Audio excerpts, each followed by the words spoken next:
O kadar güzeldir bizim sevgimiz. Hiç kime benzemir büyük eşkimiz. Birleşti ömürlük senle kalbimiz. Dünyada bizim tek seven olar mı? Buz kesmiş kalbimiz sevgiyle doldu. Sevinç konak geldi, kederler soldu.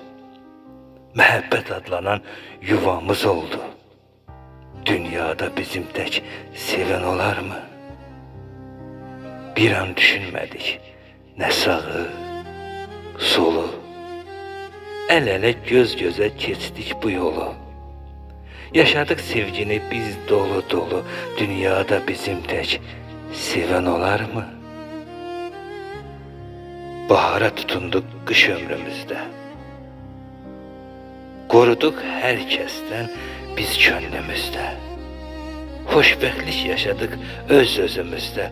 Dünyada bizim tek seven olar mı?